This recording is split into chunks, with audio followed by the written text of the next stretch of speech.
Daily taste the daily. ఉమ్మడి ఖమ్మం జిల్లాలోని ఓ నియోజకవర్గంపై అధికార పార్టీ ఆశలు వదులుకుందా? ఎన్నికలు గడిచి 2 ఏళ్లు కావస్తున్నా అక్కడ ఇన్ఛార్జ్ నియమించడం లేదా? మిత్రపక్షాన్ని ఇబ్బంది పెట్టొద్దని ఇన్ఛార్జ్ నియమించడం లేదా? లేక ఇంకా ఏదైనా కారణం ఉందా? మరోవైపు బీఆర్ఎస్ నుంచి కీలక నేతలను కమ్యూనిస్టులు లాగేసుకుంటున్నా కాంగ్రెస్ నేతలు మాత్రం సైలెంట్ మోడ్ను కంటిన్యూ చేస్తున్నారా?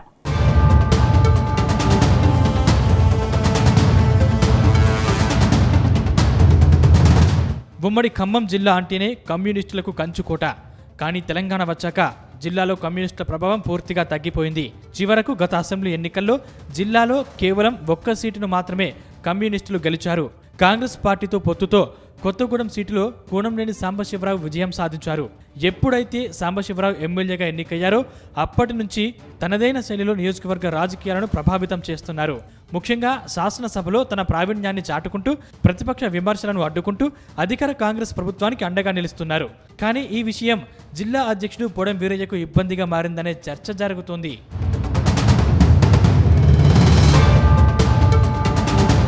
ప్రస్తుతం భద్రాద్రి కొత్తగూడెం జిల్లా కాంగ్రెస్ పార్టీ జిల్లా అధ్యక్షుడిగా పొడం వీరయ్య కొనసాగుతున్నారు.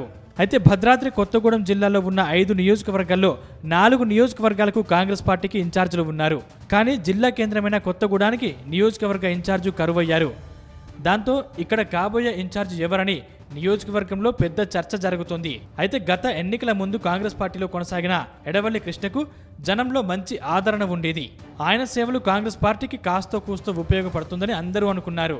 కానీ మారిన రాజకీయ పరిణామాల నేపథ్యంలో మంత్రి పొంగులేటి శ్రీనివాసరెడ్డి కాంగ్రెస్లోకి రంగప్రవేశం చేయడంతో ఆయనకు పెద్దగా ప్రాధాన్యత లేకుండా పోయిందని అంటున్నారు. మరోవైపు పొడం వీరయ్యకు సంబంధించిన ఓ నేత ప్రస్తుత అధికార పార్టీ పేరు చెప్పుకొని హవా కొనసాగిస్తున్నారని నియోజకవర్గంలో గుసగుసలు వినిపిస్తున్నాయి.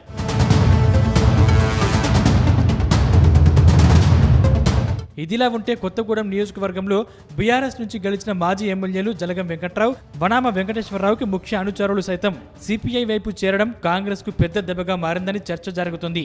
దీనికి కారణం కొత్తగూడెంలో కాంగ్రెస్ పార్టీకి ఇన్ఛార్జ్ లేకపోవడమనే టాక్ వినిపిస్తోంది. అయితే ఇతర పార్టీ నుంచి వచ్చే లీడర్లను చేర్చుకోవడంలో ఎమ్మెల్యే కూనంనేని సాంబశివరావు సక్సెస్ అవుతున్నారు.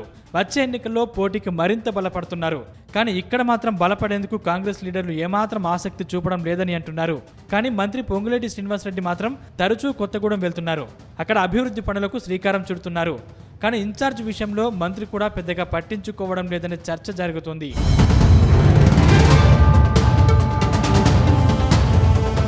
మొత్తం మీద త్వరలోనే స్థానిక సంస్థల ఎన్నికలు వస్తున్నాయి. ఆలోపు కొత్తగూడెం నియోజకవర్గానికి ఇన్ఛార్జ్ను నియమించాలని కార్యకర్తలు కోరుతున్నారు.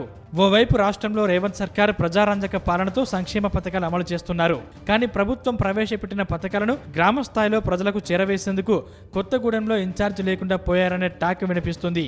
ఏదేమైనా కొత్తగూడెంకు ఇన్ఛార్జ్ను నియమించకుండా కేవలం మంత్రులపై ఆధారపడితే రానున్న రోజుల్లో పార్టీకి మరింత నష్టం ఖాయమని సొంత పార్టీ నేతలు గుసగుసలాడుకుంటున్నారు.